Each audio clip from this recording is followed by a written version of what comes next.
our goal is not democracy. Our goal is Torah mitzvahs, but through Torah mitzvahs, you're destroying. Anyway, so that I think you see that in the story of Yud B'Tammuz, and you see that in the trajectory. And I think that's an amazing. It's an amazing thing when you open your eyes to be able to look at it that way. And it gives us a deeper understanding in the letter that the Frierdiker Rebbe wrote, that the Rebbe quotes probably every Yud B'Tammuz, that Right. Lo Ya'isi B'Vaad Gol HaKadosh Baruch Hu. Not only was I freed, Right. but Kol Mechavev V'Tereseinu HaKadesha, Chol Shemrei Mitzvah, Chol Asher B'Shem Yisrael Yechuna. Every single Yid has a part in the miracle of Yud B'Tammuz, that it's not just the Frierdiker Rebbe's personal imprisonment. I'm Yossi Kamen. Welcome to Among Chassidim by Der Herr, an ongoing farbrengen about life as a chassid, our vibrant connection with the Rebbe, and inspired living shaped by the way he teaches us each and every day. How are you, David? Good morning. How are you? Good morning, doing well. I think it's afternoon, but it's after farbrengen last night. Maybe it's only the morning. So thank you for making the time to be here, and it's actually in honor of Yud B'Tammuz. I felt it would be appropriate to have a conversation with you. You did some phenomenal work with your work Chabad.org on Yud B'Tammuz, and I believe the premise of it all, and you can fill in, I believe the premise of it all is that the Rebbe said that the miracle of Yud B'Tammuz was an open miracle, that there's a whole explanation that needed to happen specifically at that time when there was persecution and Hashem needed to show an open miracle. And on the other hand, there was also a nes monlubish beteva, that it was enclosed in the natural order. So I think what you've done is you've uncovered the behind the scenes of the natural order through which the miracle of Yud B'Tammuz happened. Is that correct? Yeah, it's about putting together the pieces that are already there. Meaning the Rebbe mentions here and there, he mentions a detail, and the details always are part of a much larger context. So when you see the larger context and you're able to see it, put it all together, then you're able to see all the story as it's told by the Rebbe, by the Frierdiker Rebbe. You're able to see it in a much clearer way because you have the context of everything that's going on around it that only magnifies everything that the Rebbe said. Right. I think for most people that are familiar with the story of Yud B'Tammuz, the way I was taught it, and the way most people know it, is based on primarily the Frierdiker Rebbe's writing. The Shem Meiser, and these works have been translated over the years. And I think that Yud B'Tammuz is not, kids don't really know about it very well, at least because it's in the summer and therefore they miss it. And the way that we teach about Yom Pagris and just basic events in Chabad history is whenever you get to it. So you get to Yevsektsiya, you talk about Yevsektsiya. You get Yud B'Tammuz is in the middle of the summer. It's just not. It's half of February and maybe in camp. I don't know. I don't remember exactly what happens in camp. But I think that's part of what's missing completely. Is that no one gets to Yud B'Tammuz because it's deep in the summer, and whatever, it's color war. I don't know what's happening. Right, exactly. And I want to mention that in the new book by the Herr, In Our Days, each Yom Pagra has, first of all, the story of that Yom Tiv, and then how it was commemorated by the Rebbe, and then the lessons and takeaways. And in preparation for our conversation, I reread that section and noticed not only is your work footnoted in the book, but the way we wrote it is actually influenced by your work. So I think let's get down to it. What was I guess we should start telling the story, and then we'll understand. What you uncovered, and I think it's important whenever we talk about Soviet Jewish history, and this whole chapter is to break it down into, it's not all one thing. So usually you say a story from the 1920s, from the Pays, and you're talking about the Frierdiker Rebbe in Leningrad. it's told and spoken about in the same way about what happened in Tzadik Ches when people were arrested. When Rebbe was arrested in Tzadik Tes, it's spoken about the same way as what happened in the 40s and the 50s and 60s. And okay, at some point in time it got better, but like it's very, very vague. And so there's like 40 years where everything is treated exactly the same, which is not the case. It's a very fluid situation the entire time. So I think to be able to understand what happened in 1927 in Pei Zayin when the Frierdiker Rebbe was arrested, you have to step back and see what's happening in the Russian Empire and the Soviet Union when it becomes the Soviet Union. So you're saying that the Chassidim in Samarkand were not being persecuted? No, they were being persecuted. Just it's a different situation. Meaning it's a completely different. Okay, so what is the background? What was happening? So first of all, the Frierdiker Rebbe just recently moved from Rostov. Right. The Rebbe Rashab leaves Lubavitch and goes to Rostov, and there is the Historicus. That's before the revolution. That's during World War I, right? So there was a revolutionary movement going on in the Russian Empire from already the end of the 1800s, right? So there's movement towards it. A lot of Yidden were involved in that rabble-rousing for revolution. It doesn't mean the Bolsheviks in particular.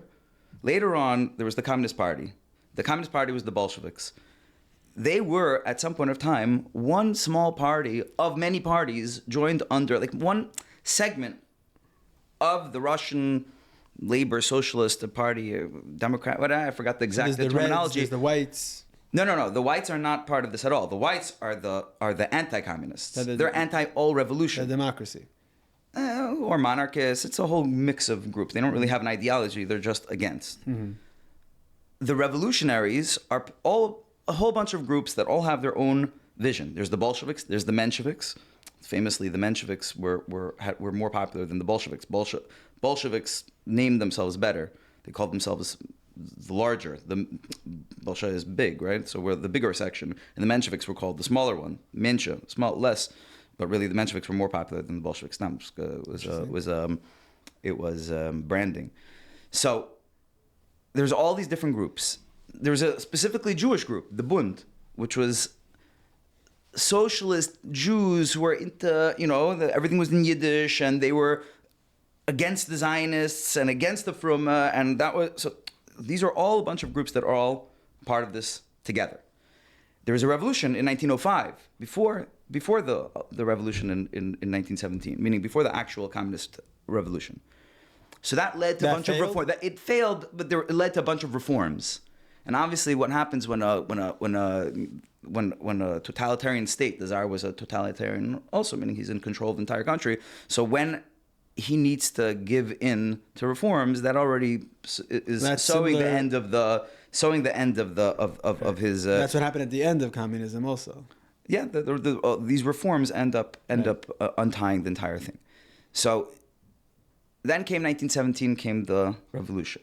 Okay, that's the beginning of the revolution. The revolution is really part of. It wasn't a mass gathering of people. It was a coup. They made a coup in Leningrad, which was called Petersburg at the time. They made a coup. They took power in the capital city.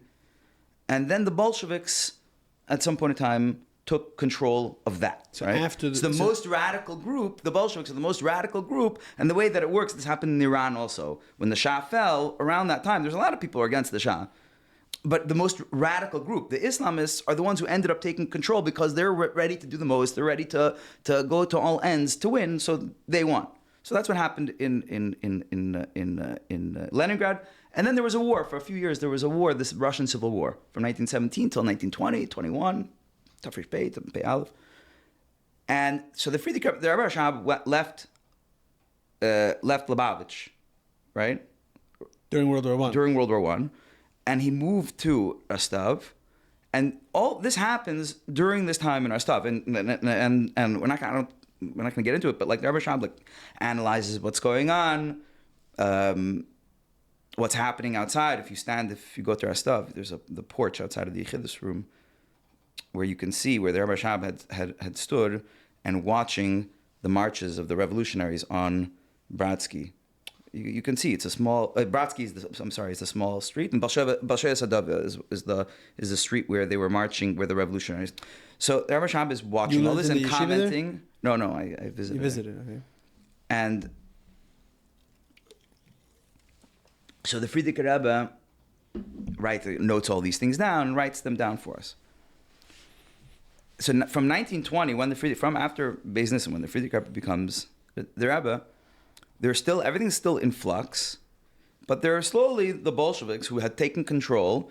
They took control of what had been the Russian Empire, and they now have. But it took time. There was fighting. There was war. One of the first things that they're doing is communism. Until this time, is an idea. Now you have to govern, right? Now you have to govern as a communist. So what does that mean? So you have all these ideas which are good in theory, whatever, not good in theory, but I mean like are fine for them to have in theory, and you have to go implement them. So you have right away start taking away the farms from the workers. What's the word for it? Collectivization. Yeah, collectivization. Collectivization. So the bottom line is that they paused on it because it became a disaster very, very, very quickly. The Frierdiker writes very frequently about NEP, right? There was a period of time over there from like 1922 to 1926, something like that, where they were forced, the new Soviet regime was forced to allow a market economy. Small markets, yeah, they took away the big factories, they took away big things and they kept them, but you can't feed the people when I'm a farmer and I had a whole field and now I can't work the field because it's not mine anymore. So they gave it back. They said, make a small market economy, and people, there was food back on the tables. There was a small period of time where there was money again for Timchit Timimim. Like people had money because there was a market economy. The market economy makes sense. Right. Here they're trying to put everything in theory. Anyway, at the same exact time comes the war on religion. So that's during this period from the first 10 years of the Soviet regime comes the war on religion. You have to remember that the war on religion, it's not like a byproduct. It's part and parcel of the whole idea. So what's communism doing? Communism is saying we're creating a new universe, a new world. History begins from now. Everything before was meant to blind you. The religion was meant to, you're supposed to, like the clergy is blinding you in order that you should give them money to support their lifestyle, and they're keeping you down because you're like a sheep and you're the opium of the masses. All this stuff, this is basic stuff. This is Marx. This is the theology. Marx, and then Lenin goes even. There's like Rashi and Tesos, whatever. Like there's Gemara, Rashi, Tesos. It goes on, but Lenin is even more extreme about it. Right. He says everything bad is worthwhile. Is better than the subtle evils of religious thought, of spirituality, because they sense a danger in this. So it goes against the very basic of who they are, that the truth and world history, everything now begins at this point, and we're creating a new world, and that means that a lot of thousands of years of history, you're destroying all of that. A lot's going to have to be destroyed, right?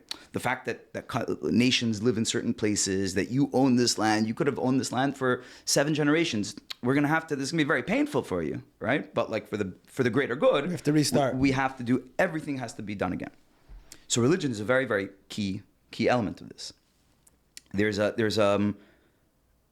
I think just in general, because I know a lot of time you hear like, I hate hearing it, but communism is a good idea in theory. It's not a good idea in theory. It's an evil idea in theory, and they're ready to do that work to put their theory into practice. Right. But it's horrible in every way, shape, and form. It's about equality of the end needs to be equal, right? The equality of results. So. There was a political philosopher named Hans Morgenthau. He came to the Rebbe actually a few times, and he corresponded. And he's buried in it's a whole like Bolshevik story. He's buried in Agurs, in the first new chalka over there, in near the aisle. So this Hans Morgenthau, the one on the right of the. I don't remember. We just passed it now on the line by the aisle. So Hans Morgenthau was a political philosopher. He's a German Jew. He was the father of international relations as a academic, as a scholarship, as a field of academic scholarship. So Hans Morgenthau writes, and I think it's very, very interesting in terms of why are totalitarian regimes against the Jews in particular. So he has like this interesting formulation. You just said that religion in general was the religion in general, but the Jews. They were the Jews are. It's always the Jews in particular. So it's always with everybody. It's always the Jews in particular. Right. Yeah. And if there's no Jews there, then they find whatever. Fine, but like. So he says that the Jews always had the Navi and the Melech, right? They had the king and the prophet. What is that? The Navi is there as a check on political power. So the Melech, the king, is political power. But where does true power come from? Where does the truth and power stem from? From the Eibishter. It comes from God. Like Shalom Melech and Shmuel. That's the Navi is representing that power, and he's always the one on top. Right. Ever since then, now you don't have that. The Jews represent the prophetic vision in the world. Right? That's what they represent. So we don't have the Malchus. Now in the world, this idea of the Navi is transposed onto the Yidden as a whole, and we are in that position, whether we understand it or not. This is the fact, and therefore, therefore, a totalitarian regime, any totalitarian regime, cannot live in peace with the Jews, consciously or subconsciously, because of what the Jews represent. And Soviet communism in particular, which says that truth stems from us, power stems from us, this is where it actually comes from, the existence of the Jews in their midst, it doesn't work. They can't possibly coexist. Which is in general, I think, a very good way of looking at it, because it means we're not talking about a Fruma Yid Nafka. Yeah, a Fruma Yid for sure. But it's just the Jew, as the neshama, as a person who represents his very existence. Anyway, so back to the 1920s. But the Soviets didn't claim to be anti-Semitic, and there are in fact many Jews What different involved. Meaning? Okay, yeah, that's true. The fact. So. Yeah. Okay. So some of the founders of So Trotsky. first of all, there's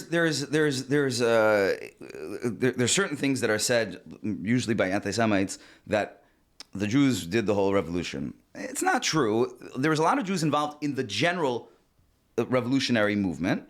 Because what do you mean? They're being oppressed over there in the Russian Empire for that period in particular. It's like the pogroms and Mendel Beilis and all these different things that are happening. So yeah, Jews were definitely involved with revolutionary activity. The Bolsheviks in particular, there was a few big names, Trotsky, Kamenev, Zinoviev, like the big names who were part of the Central Committee, and they were like very, very involved.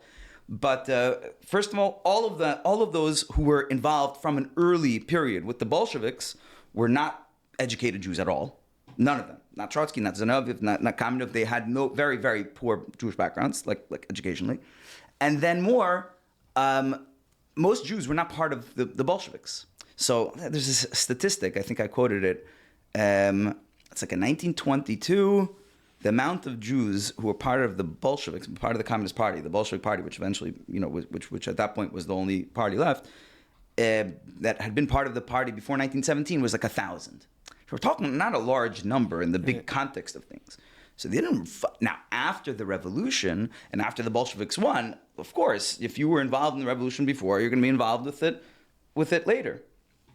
So that's where the Yevsektsiya comes in. But your point of all this is saying that there's different there's a periods. reason why they're mahader in persecuting the Jews, because it's built into the subconscious or conscious. It's built into the system, and obviously, meaning they handed it off. So in the 1920s, they go after the Jews in particular, and who knows the best where the Jews are and how to deal with it, and is interested in it to like a real degree. The Jews themselves, because they bought into this whole vision.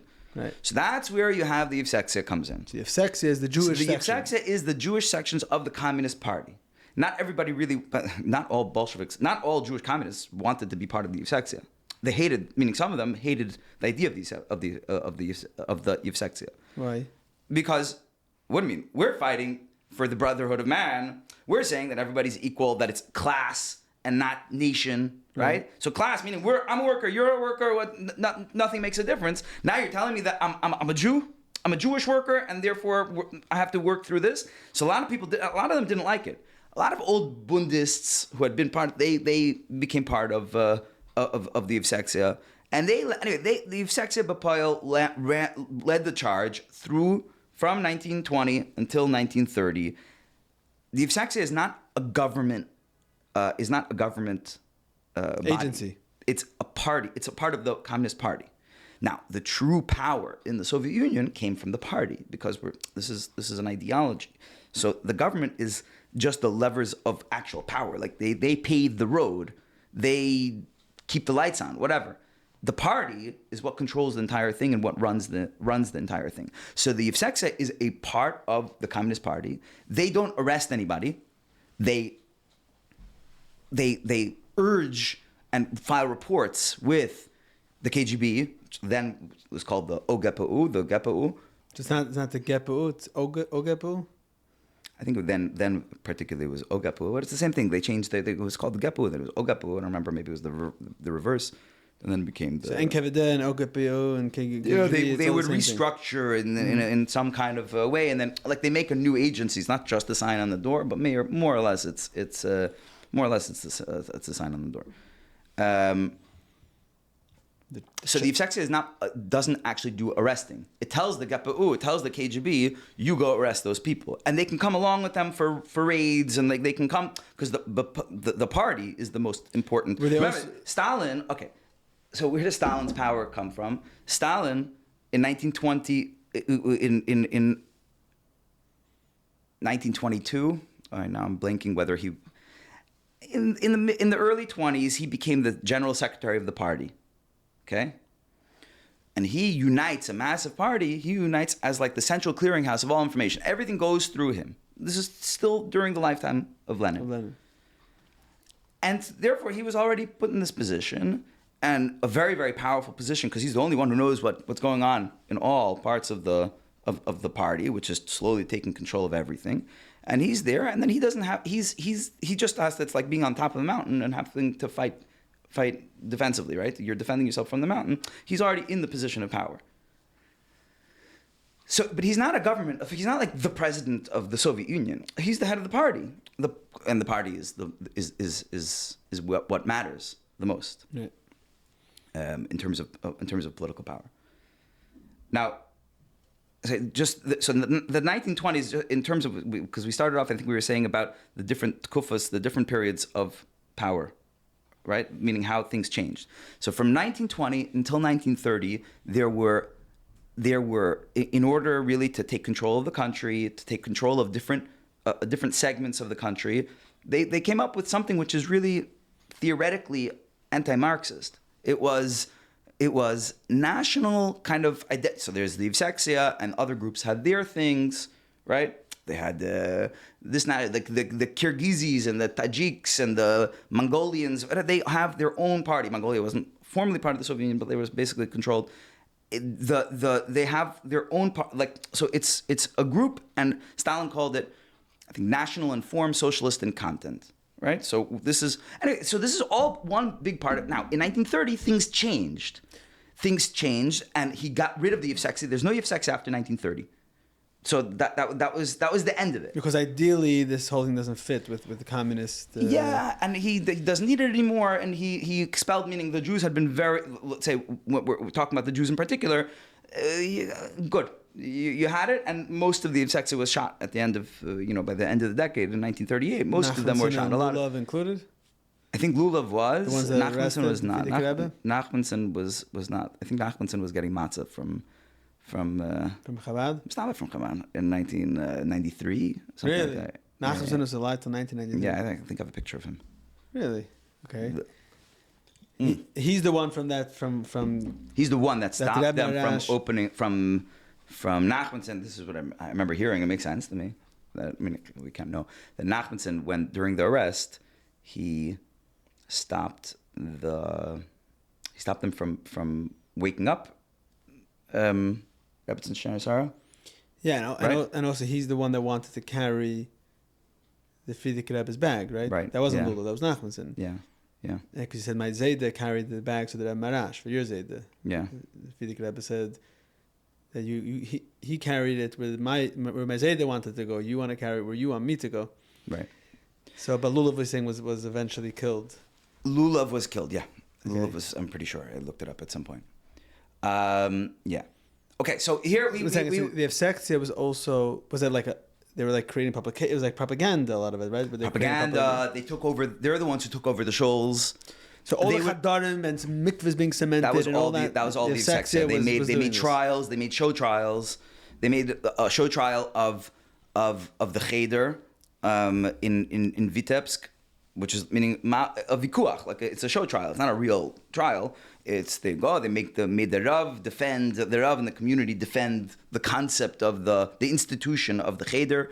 There was a trial of the yeshiva in Rostov, and that's, I believe, that the money that the Frierdiker Rebbe's money, meaning the money of the Beis Harav, was taken away after that. I think that was 1922. I think it was Pei Beis. Rosenblum was defended it, and that's why by the Rashag's Chasna they didn't have. There was nothing there. They didn't have money. Seized. Everything was taken away after. If I'm not mistaken, it was right after the trial of the yeshiva. They did other ones, bris milah, whatever, like big public trials. Then they took over shuls. They chased away rabbanim. So they're not like left and right shooting people. Meaning even the Gepa'u, they're not. But this is really the decade when, before that, every single village had shuls, every town had shuls. There was their institutions, their infrastructure that was going on, a life that had been there for a few hundred years. Right. And They in went 10 years, uprooted. 10 years they went completely to uproot it, and meaning whatever. In some ways, they succeeded in some ways. And I'm obviously. thinking that's probably when all the Fruma Yidden left Russia.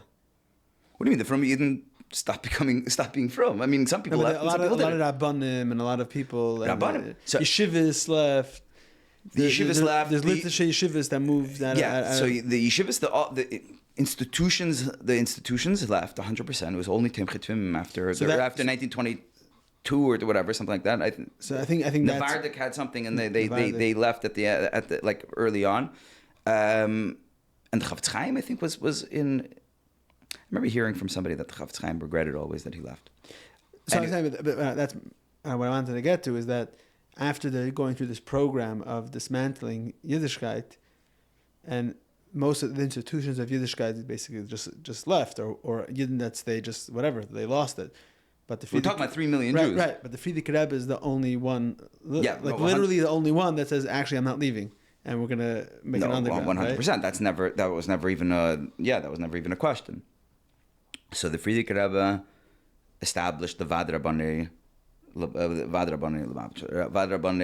USSR of the Soviet Union, which was Zevin was on it, and meaning there was Rabbanim was an active organization of Rabbanim that built mikvahs, that trained Rabbanim, and with the idea of bolstering, meaning through chinuch, you have leaders for Rabbanim Sheikhim for villages and towns that need them, and they go out. And obviously, in the most, meaning the Yevsektsiya was the most powerful in the most Jewish places. So a town like Vitebsk, if you read about it in Sefer Zechrenos, it's there for hundreds of years. It's right near living Lubavitch, there. right? Yeah, Vitebsk. it's in the region. It's in Belarus. So in Vitebsk, Yidden were there for hundreds of years. They had massive. You can see what the Lavender show looked like. A big 3-story, whatever. A big. The Yevsektsiya was tremendously powerful there. That's where they made the trial of the cheder, because they have the power. Why? You have the most Yidden, so obviously you're gonna have such people there. I guess let's to fast forward to Yud B'Tammuz in particular, to the circumstances around the Frierdiker Rebbe's arrest and what happened, and how you're able to see the nisim that are melubish and teva. because everything matches up so perfectly, so beautifully, that you look at it and you see like this picture emerges. And I said all this stuff about communist theory because the teva here is the teva of communist theory. Meaning it's happening within their worldview. Right. That everything is taking place, which I think is fascinating. Okay, I don't understand yet what you're saying. I guess you have to say the story. Okay. So chronologically, we're talking about the Yevsektsiya is basically very successful. The Yevsektsiya is very, very successful. There's tragic stories, meaning what happened to Rabbanim. They would go and they would put in the newspaper, their family wouldn't be able to get coupons for food, right?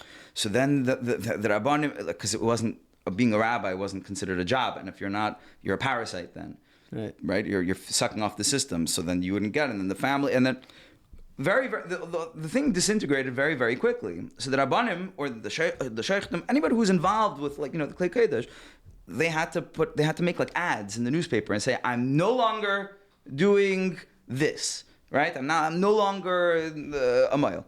Done.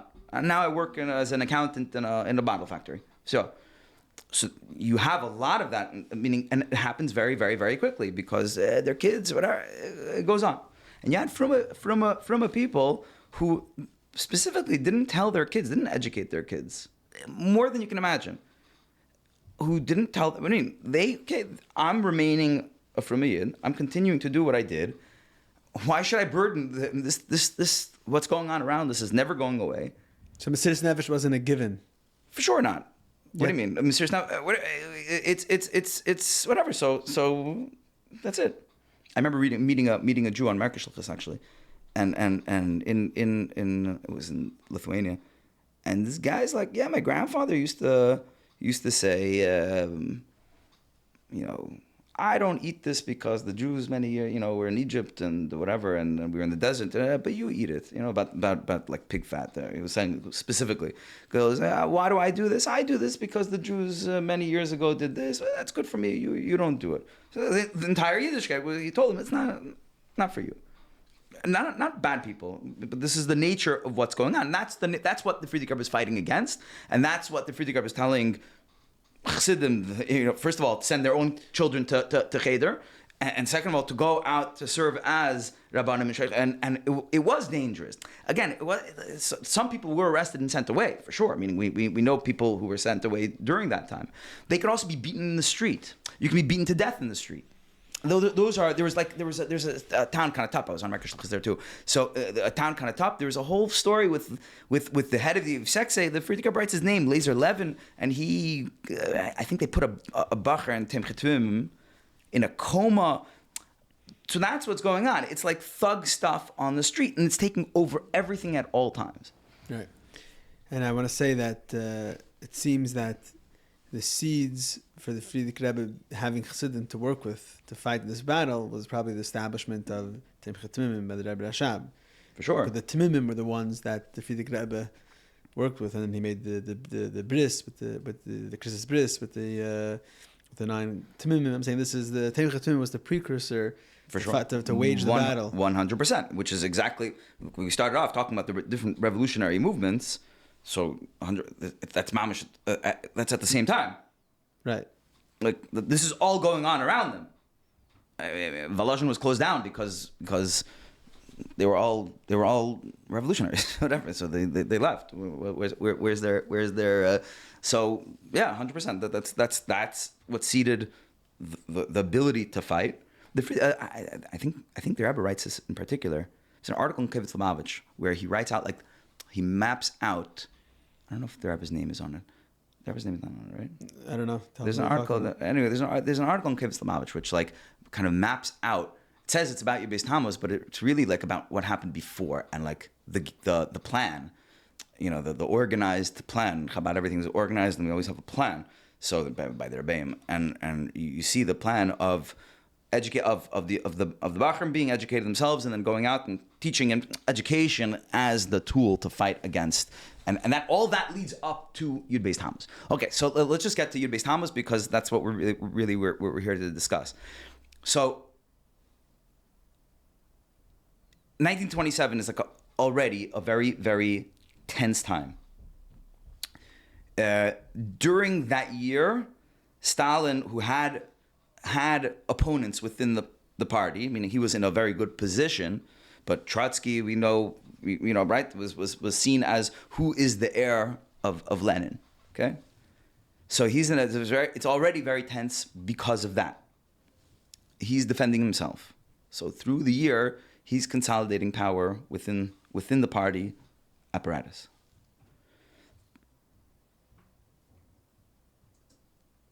In May, in May 1st, this is where we're going to start going through the dates. I wrote down the dates just because I think it's important because you see everything as May 1st, 1927, a Latvian delegation arrives in Moscow to begin trade negotiations with the Soviet Union.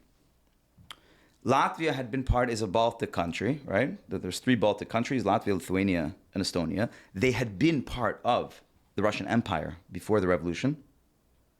And then during World War I, really, after World War I, they split off. They gained independence, and really because the Soviet Union they tried taking it, but they weren't strong enough. They hadn't built their own power base well enough to be able to keep control in the Soviet Union's eyes, Latvia belongs to them. Yeah, for sure. That's like the Russian mindset always. Mm-hmm. I mean, we see that today. Right. Okay, you took it away from us because whatever, but we never lost it. Right. It's ours, and it feeds into like a bigger picture, which I think is very, very important. The Russians, the revolution is paranoid. This is like the nature, again, this is like the laws of, everyone said Stalin was a paranoid man. He was a paranoid man, but you have to understand how this actually works. What does Stalin represent? The people. There's a revolution that's made by the people. I'm not part of it. No, everybody, the people made a revolution. The people have the power. The people have control.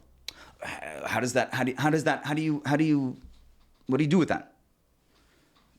The party represents the will of the people. Mm-hmm. Okay? The party represents the will of all people. Whether you know it or not, this is your will because everybody wants this. We all agree. This is where everything is moving forward. The party is represented by the Central Committee. You have the Central Committee, which and the Central Committee is represented by the person of the General Secretary, the head of the party. Stalin. That's Stalin, or whoever it is later on. But Stalin does it to the most, the most effective. He's very good. So, if you made a joke about the revolution, or you made a joke about the party, really, in the mindset, you want to kill Stalin. Because Stalin is he is the revolution embodied. He's the will of the people embodied. It all makes sense. It sounds crazy, but to them it makes perfect sense. So the revolution being paranoid plays into everything that happens now in over the next few months with regards to the Frierdiker Rebbe's arrest. Is part of the fact that the revolution is a paranoid, and it's part and parcel of communism. So the same way that history led up to this moment where the people, and there's industrialization, and they have laws. History is a science, right? There's no no. History is a science, and it must develop in certain ways. Like a pattern. And it's a pattern. It's a law. It's H2O is water. Yeah, you take this and you take that, and it equals water. So these are the elements that happen.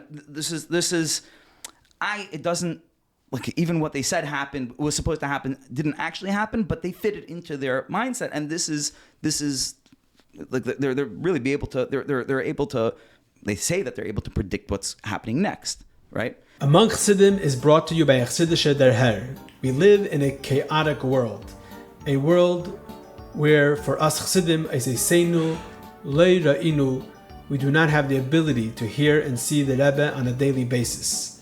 Yet we know that the Rebbe is very much with us, and the Chassidus Chabad is alive and thriving more than ever before. One needs to only tap into it. Chassidus Deher provides you and your family with the tools necessary to tap into all of this. Whether it's the monthly magazine, the way it all began, whether it's their books, their online content, and so much more. Men, women, and children throughout the world benefit and use these tools on a daily basis. Whether it's children enjoying the children's magazine that comes along with the regular derher, or enjoying the children's podcast. Whether it's bachrim in yeshivas receiving the derher, whether it's girls in high schools enjoying their hair club in their local high school.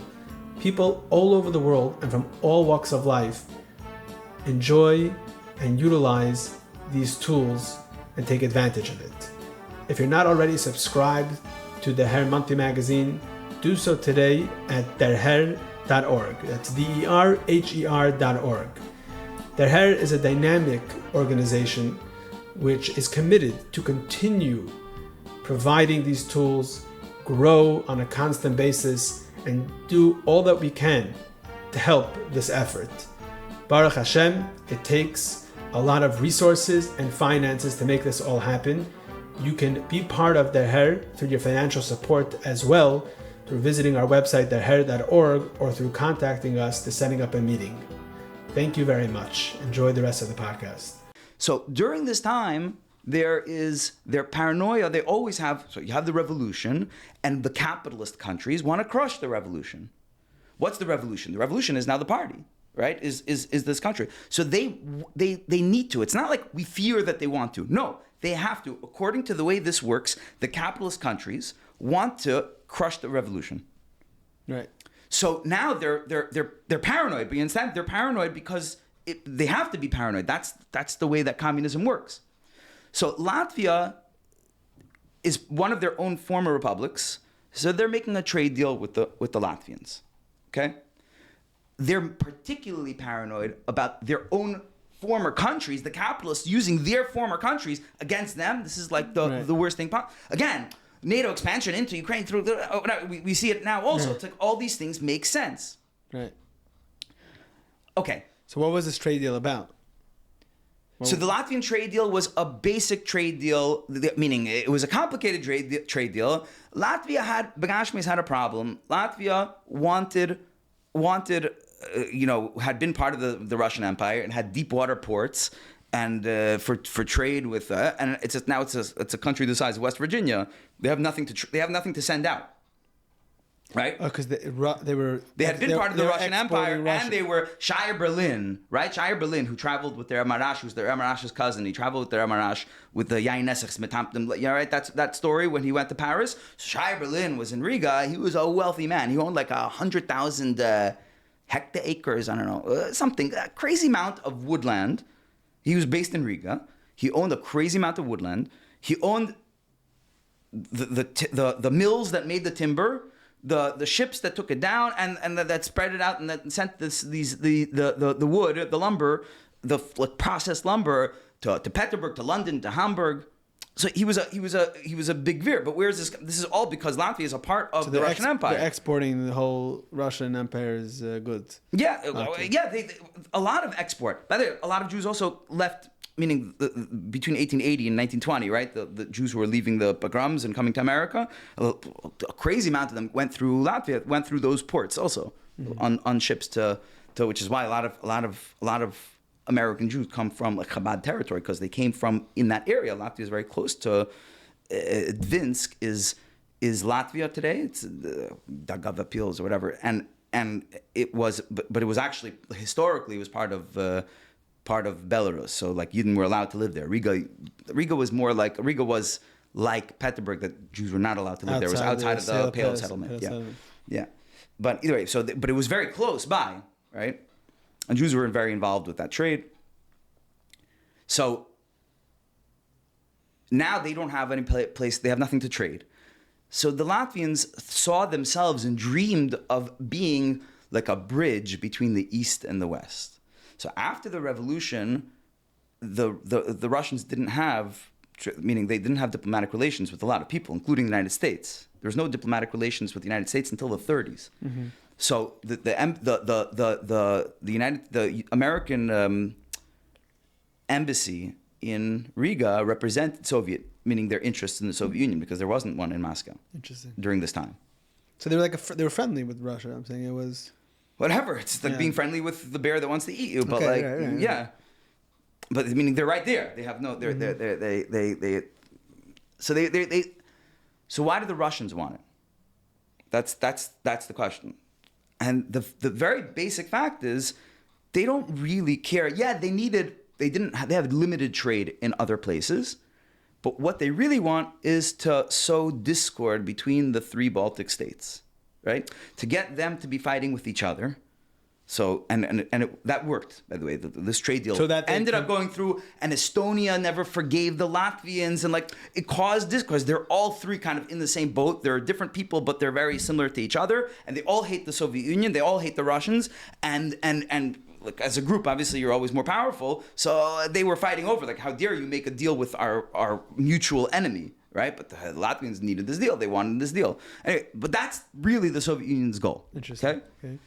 Then, okay, let's just go through on May 12th, the British raided the Soviet trade delegation in London. So they're meeting in London. So there's the embassy. You can't raid an embassy because it's a diplomatic immunity. So they had a trade delegation, which it might have been the next door building, or it was in a different place, whatever. They raided it over 3 days. They're saying that they're spies, that they're obviously they're engaged in espionage. That's like a basic fact. But they raided them. This is, remember, so the trade deal with Latvia had already talks had already started at this point. And the Latvian trade deal, by the way, in Latvia was very, very controversial, because you don't have, people are afraid. So some people want it because they want trade, they want material, whatever. They want the money. A lot of Yidden were for it because they were merchants and they want to do it, and but a lot of people were against it because they're paranoid. But so these are the negotiations that are happening. These are the negotiations. So then London. The British raid the embassy. The trade delegation, and then May 27th, 15 days later, they cut off relations, diplomatic relations with the Soviet Union. Britain. Yeah, and it was, I believe, the largest trading partner of the Soviet Union at that time. Okay. This is a very, very big blow. This is a very big blow. Now, it's not. There is. The Russians always talk about how there's people who are planning revolutions and whatever, meaning fighting against them. But it's not completely untrue that there was nobody out there who didn't want, the communists out of there. So June 7th, right? So this is 10 days after the Britain cuts off trade regulations, diplomatic relations, including trade, obviously. With Russia. On June 7th, there was an explosion in Leningrad, I think in a party club somewhere. It was a bomb that was planted, and I think a few people were killed even. But it was like a white right anti-communist cell that had planted a bomb there. The same day, and this the Rebbe mentions on a number of occasions, the Russian ambassador to Poland, Pyotr Voykov, was assassinated on the train platform in Warsaw. He was there with, in the article that I wrote, I took, there's a freeze frame because there's a short video that I found of him and Chicherin, who was I think he was the foreign minister at the time, the commissar, talking right, on the platform a few minutes before Voykov was assassinated. Right. Voykov was there to see off the embassy, all the embassy personnel, trade personnel, and embassy personnel from London who had been kicked out from London. So he's there because those people were expelled, right? Now that there's no diplomatic relations, we're done. You got to go home. So those people are traveling through Warsaw on the way back to England, on the way back to the Soviet Union. So he's there to see them off, and he was assassinated. This is like now, right? You cut off trade relations. So Stalin literally wrote it down. Stalin wrote, "I feel the hand of England," in Voikov's assassination. Right? And then the GPU is warning that war is coming. Like war is coming right now. Between Britain and Russia? That Britain is going to take France, who's going to bring in Romania. I can't remember all the organization of countries, and they're going to bring Latvia in also, of course, because they're going to use Latvia as a base to launch their war into us. They have to. This is a concept called capitalist encirclement. Like I mentioned, that they're paranoia. They're talking about capitalist encirclement. This is the rule. So Stalin thinks that he's about to be invaded by all these countries. Whatever. I mean, for sure, they're coming in to crush the revolution. That's what he sees going on all around him. Again, it's not him. It's the whole system sees it this way. They see everything matches together. That's not what was happening. Right? What was happening was random events. A terrorist killed what's his name, whatever. There various. Britain and France had no plans on invading the Soviet Union. That's for sure. But they see it this way, and they see it this way very, very. This is. But it's total fantasy, or paranoia. It's yeah, for sure. I mean, the same way that Marxist economics is a fantasy also, right? Supply and demand are things that are real, right? I make something, I need something, you make it, I buy it, and that's good, right? That's a market economy.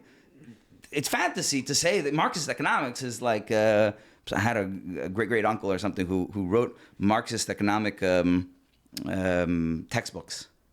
It's just not real. Like whatever, you can write whatever you want in it. He didn't have a high pressure job. You can write anything you want because it doesn't actually. There is no Marxist economics. Yeah. So the same thing over here. This isn't true. That's not how people. That's not how countries work. For sure, there were. The Soviet Union had enemies throughout the time, but like what they're seeing in all these events is just plain out not true. But either way, they see it. So now they're upping the pressure in the capitals, meaning in Moscow, in Leningrad, which is not the capital. The capital was moved back to Moscow, but it was the pressure is growing in terms of what's happening. So you're saying that the government or Stalin, his answer to this perceived threat is to hunker down and force the communist policies in Russia. That's what he's doing.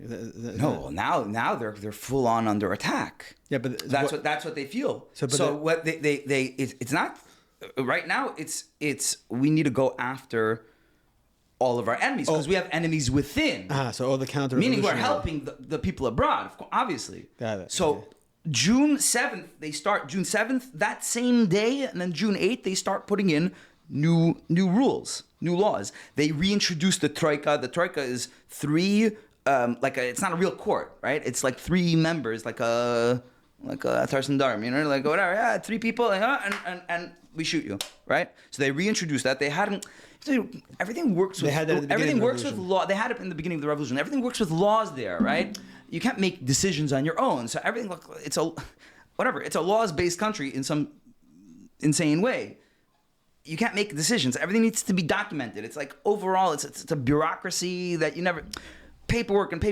So people don't. But so this is coming down from on top, and we're changing all sorts of laws. The Frierdiker Rebbe's masker Chaim Lieberman was arrested the same day. He was charged under a new law that was added. I think it was Article 58. I think 14. They added to the Russian penal code, like the criminal code, that day, June 7th. When Voikov was arrested. So they introduced all these emergency measures. In emergency measures, you start shooting people left and right. So now we have the mechanism to shoot people. You have a troika, right? You have come together. You're guilty. Shoot him in the back, which the Frierdiker describes the sounds of shooting at night. In Spalerka. Yeah. In the jail. And then a week later, it was June 15th, right? Which was Tesvav Sivan. The Frierdiker was arrested. exactly as part of this One second, complete one second. wave. You're missing one point, that Yeah. Yevsektsiya was all of a sudden given power that they had not previously had, right? That's an important part of it? The KGB was given power that they previously hadn't had. Or not the Yevsektsiya themselves. I don't remember. Did I write that? No, I think I know that. I don't know. Yeah, I don't remember if the Yevsektsiya itself had got more power. The KGB, the GEPU, But who the ones that GEPU definitely got crazy powers But at that who moment. arrested the Frierdiker Rebbe? It was the The GEPU? GEPU, yeah. And the Yevsektsiya guys were just accompanying them. Yeah. Nachman and Lulav. I don't know where they worked, honestly. Nachman and Lulav, I think they were probably in they the were GEPU, GEPU. but like Yevsektsiya members, you have to be a party member also. Uh-huh. I mean, you have to be a Okay, party. so this you have is to be a why. party So that member. they're cracking down overall. So many people were arrested that night. Probably. Yeah, for sure. You can go, there are lots and lots of people. But, like we said, why the Frierdiker Rebbe? Why the... Because he had... I brought it down in newspapers, but you obviously know on your own that the Frierdiker Rebbe was having a big impact in Leningrad already. Meaning just in Leningrad, just in the newspapers had already been rabble-rousing about his presence in Leningrad, that it's not just Chassidim who are coming to him, that it's workers, it's people, it's general. Again, it's not so black and white there. Who's a worker and who's a Chassid and whatever. That's like over here everything becomes black and white. But still, he was having a very visible impact in Leningrad, and they know what's going on abroad. That the Frierdiker Rebbe is Meaning running. throughout the country. He's running the underground. 100%. And also, and this is where. Why are they going after Chassidim? It's not just because they're from Yidden. Why they're going after the Frierdiker Rebbe and everybody associated with the Frierdiker Rebbe. I think that's the better way to put it. It's because it's an organization. And again, it speaks to the same paranoia that we're talking about. It fits their wildest dreams that there is an organization of people that is out to get us, that is fighting against the revolution. They don't educate. I saw this in a KGB document. Yeah, they don't educate their kids in our schools. The Frierdiker Rebbe campaigned against that. Yeah. So, but they write. I saw a document from later, from like from the 40s. There was the Baal Shem Tov, Israel Bolshemsky. I don't know. Magid Mizrichsky for sure. They write Magid Mizrichsky, and then there was Zalman. Did they write Schneerson? Whatever. Anyway, the Alter Rebbe, and then the tzaddik today is in New York. His name is Schneerson, and he left behind. He has followers over here who follow his orders, and they don't educate their kids, and they don't put their kids in school. They have their own. They have their own schools, yeshivot, and this is like the that's the way they look at it. So and it's counter-revolutionary. I mean, they're fighting against revolution by this very act, because if you don't put your kids in the school, that means that you're against our schooling system, which means that you really want to fight against the entire thing. You want to crush the revolution. So Chassidim as a group are perfect for this type of thing, because they're looking for not an individual. They're always, even individuals, they're always trying to tie with a group. Because if it's a group, it's a conspiracy. Conspiracies are fit their worldview much better than just an individual crackpot or an individual whatever. That's not so interesting. You're part of a group. And there was a separate charge in the Russian criminal code. There's Article 58.10 and there's Article 58.11. Article 58.11 is about being part of a group. And that one was much more dangerous. Meaning, during certain times, Chania got charged with Article 58, 10, and 11. But if you're charged with 11, automatic death sentence during that time when they were just shooting left and right. Okay? 11 is what? Was part of a conspiracy, a group conspiracy, that you're part of a group. Yeah. That's an automatic death sentence. That was later. That's 10 years later. Yeah. Like everything built up. That's why the Tkufas change. There's periods that change. It built up. So during this time, we're talking really at the consolidation of Stalin's power, right? Stalin, when the Frierdiker Rebbe is being arrested, Stalin's not like he's basically in full control, but it's not the same Stalin as 10 years later. People who had been his opponents were still around. He controlled things politically, but Trotsky, Zinoviev, Kamenev, these guys who he got rid of later on, put a bullet through their heads, they're still part of their losing. but like he's consolidating power right now, and that's when all of this is happening. So obviously, so the emergency situation, all of these things are part of his own consolidation of power. Again, it's not a personal thing. Right. It's for the people that you need. Meaning, we need this. This needs to happen. The charge of the Frierdiker Rebbe was this 11 also. No, Is there documentation? I don't think we have. I don't think we have the indictment. The actual charges of. I don't think we have it. Okay. But the Frierdiker Rebbe was arrested. Then there was people being shot. Literally that night, June 14th, overnight. I think June 14th and 15th, whatever. That's what I remember seeing, like people being shot specifically during that, and it continued. That like any other Rabbanim extra emergency. Not that I remember. I meaning, what do you mean? Chanya was arrested then, or he was already in jail? No, you said 10 years later. No, he was arrested twice. He sat for 3 years then. Okay. And Chaim Lieberman was arrested, and there were more people. I don't remember now. I think in our sources it says that there were non-Jews that were killed. For sure. Night. Yeah. For sure. That same night. Yeah. Yeah. They were shooting people at a like a hectic rate at that time. Which again, later on, that became more normal. At this time, it's still not so normal. Just shooting people left and right. Right. So that was okay. Fine. So now the Frierdiker Rebbe is arrested, and then how it plays out. They right away, Chassidim, they made committees, one in Moscow, one in Leningrad, about what to do about this. I mean, first of all, they were like the Rebbe was like hiding the documents. Then that night, that was a whole operation. Right. I think in general, there's a famous thing, but I think it's very, very clear that the Rebbe's role in this is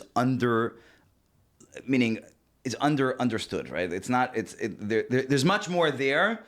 And we don't know it. There's that story with Zalman Duchman that Zalman Duchman said, got up and said, it's now time that everybody knows what the Rebbe did, and the Rebbe started like the Rebbe shushed him, or whatever, yeah, and then he never spoke about it again. But I think that's very, very clear, because there was a lot of steps that they did that were very, very. I think they're very smart moves, and who did those? I don't know. But there's also things that like they prepared also, like they had documents on the Frierdiker Rebbe's desk. They put mundane documents in between the incriminating ones, so that they'll have a hard time searching. There were certain things that they did that they prepared for this also. That's. I mean, whatever. I don't remember that detail, but the bottom line is that they don't need whatever. They don't need excuses, really. The Soviets. Right. That's the other thing. It's like we never actually tricked them. Whenever you hear the stories about how Lvov, everyone escaped, it was a brilliant operation. You might have tricked a guard on the lower echelon. Somebody knows though. I mean, this is a country where there's millions of people whose job is to know everything that you're doing at all times. They don't miss this. And the Rebbe says this. Vav Tishrei, I think, in the early memes, the Rebbe speaking about Rebbe Tzchana escaping. They know it happened, but like somebody there, somewhere up the chain, not too high up, does know, right? So they don't need excuses to go after somebody. They don't need whatever. Like it's part of their. They'll give. There's a famous thing: 3 felonies a day. That in the Soviet Union you can't go. There's so many laws on the books. You can't go through the day without committing 3 felonies. Right. So then we always have something to get you by. So they made these 2 committees. One in Leningrad, one in Moscow. Rashag went to report to Moscow what had been discussed over there. Very early on, somebody connected with this Madame Peshkova, who had been Maxim Gorky's wife. Maxim Gorky was a famous Russian writer who supported the revolution, came back to Russia from living abroad, and was a very, very big figure until and she was his ex-wife, and she headed this thing called the Political Red Cross in Russia, and they didn't touch her. I don't know why. They never. What does that mean? Her. What's Political Red Cross? Like, it fights for political prisoners. And they let her be. Yeah, she was around, and she had this extraordinary power for some reason, and meaning extraordinary power, extraordinary influence, and without being touched, meaning like they didn't touch her, although her family wasn't untouched, but she lived until 40s maybe, and so she got involved very early on, and it's very clear that the death sentence that was in the beginning that the Frierdiker Rebbe had seen, that was her efforts. She thwarted. Yeah, the death sentence, and then again changing because the next sentence after that was 10 years to Solovki, and that was quickly the 3 years in Kostroma, and then that was already to the 3 years in Kostroma, which but Kostroma is not so far away. I mean, it's like 7 hours away from Moscow, I think. I mean, it's relatively close. It's not like in Siberia. There were Jews there also. Yeah. So that's what happened. Now, the news in the West, and this is very interesting, that they made the decision very early on. I mean, there's three steps towards this thing, right? First is to get involved, get in contact with the KGB, with the local GPU, with the local KGB. Not go to Moscow over their heads. Deal with the small powers right here who are actually the ones who did it. Number two is go over their heads to Moscow and go to a higher leadership. Number three is already go abroad, right? And spread the word around the world. Make it an international outcry. And they made the decision early on, and I'm saying they, I don't know, there's who exactly was involved is very, very clearly the Rebbe was involved over here. And I can't tell you exactly what. So they did the first one, but very, very quickly they already heard, right? They heard the rumor that the death sentence is on. So then they sent them. They sent somebody on Shabbos. I think they sent on Friday night. They sent somebody to Moscow to say we have to move up. He got there Shabbos morning. It's mashma from the Shemus HaMeiser. Yeah. The Frierdiker Rebbe has a whole thing that he went to the wrong door. That they were shooting people that night, right? Yeah, it's almost. It sounds like they wanted to do it that night when he was arrested. Yeah, it's very, very possible. But they still didn't. Meaning, even after that, they didn't. Apparently, they didn't forget about it because they were still within the next few days. This was still something that was on the books. So they eliminated the first hishtadlus of going to the local GPO. Okay. Right, that was already out. Then they went over there. About getting international support, and this is to me it seems that, and I didn't realize this until I don't know, a few years ago when I was looking into the details. In the West, they did not know about it until very, very late. Meaning, outside of the Soviet Union, people did not know about the Frierdiker Rebbe's arrest until the Frierdiker was arrested on June 15th. Yeah, on Tezvav. The first major report is June 28th, which is Chav Chasivan. Mm-hmm. That's the first major report. That's the JTA, and that's what went around the world. The JTA was based in Riga, and they had an office in Riga, and I think they might have had somebody in Leningrad also. I don't remember if he was there. Either way, whatever. The first major report. It could be a day or two. I think I just recently saw in a newspaper, like a Polish newspaper of some kind, maybe a day or two earlier than that. But basically, the death sentence, all that stuff they didn't know about it in the West for 2 weeks, basically. So, Yisrael Jacobson, there's a letter, Yisrael Jacobson writing to somebody else in America. It's after that point. He's writing about the news of the Frierdiker Rebbe's arrest. that's Chav Chesivan, whatever, or a day later, 2 days later, like that. He saw, I think he references in particular the JTA report. So they didn't know about it. So that means that other people who were very, very influential and helped and that we know about, for example, Mordechai Dubin in Riga and people in Germany, but the Kramer brothers sending money from America, all of that didn't start for the first 10 days, 2 weeks really. Nobody knew about it. So they went to the. What happened when they went to the KGB? The higher ups in the KGB. What did that do? That already, meaning they that's already bringing in Madame Peshkova, who gets involved with them, and then that stops those things. But it was not going to happen on the local level in Leningrad. It wasn't going to happen on the local level in Leningrad, and then later on, the local level was still upset. Right, but that's how they thwarted the death sentence with Madame Peshkova, going to the higher ups in the KGB. That was what they did there. Right. I mean, to the higher ups.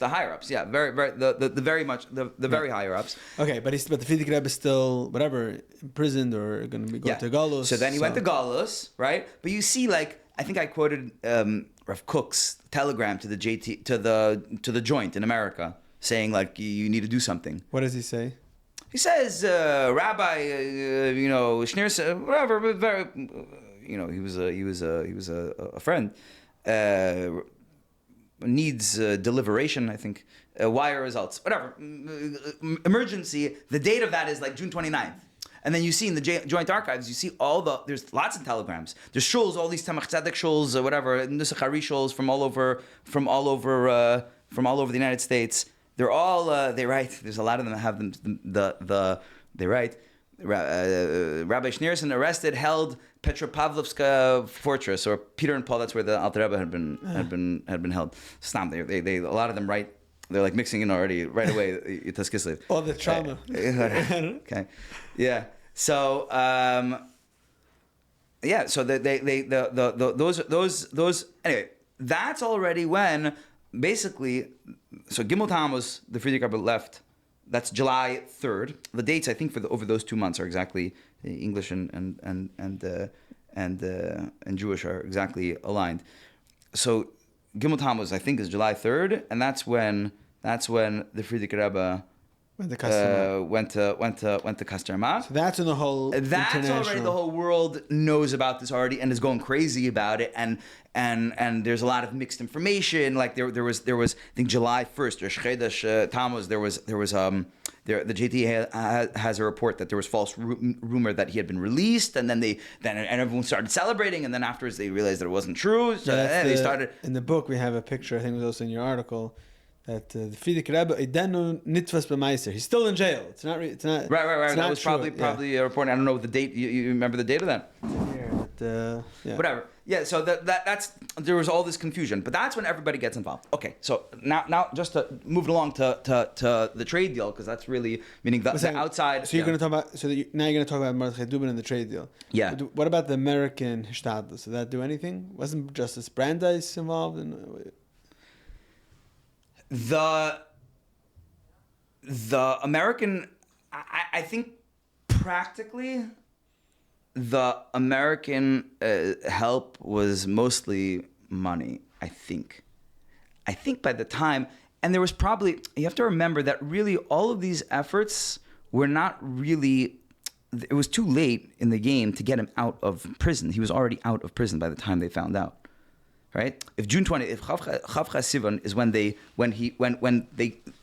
news gets out in the West that he was arrested, and he Gimel Tammuz, he's already on a train to Kostroma.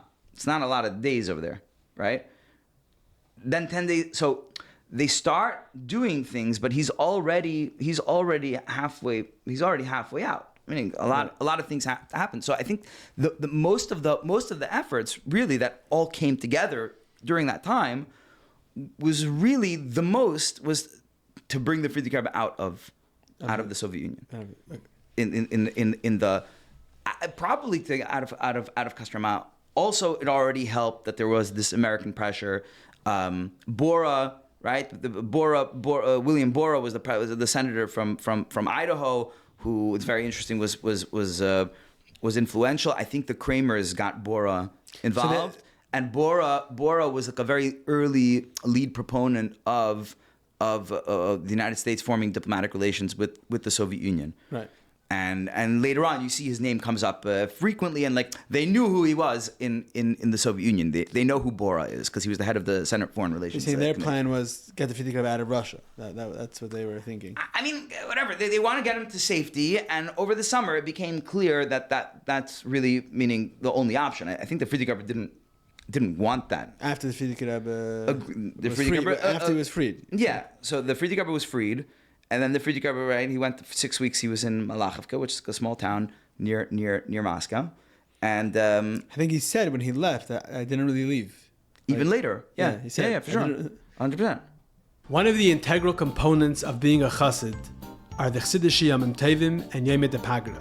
Whether it's Hey Tevis, Yud Shvat, Yud Aleph Nisan, or Gimel Tammuz. These days give us an opportunity to connect with our Rabbeim, to connect with each other and be better chassidim. What is the story behind each of these days?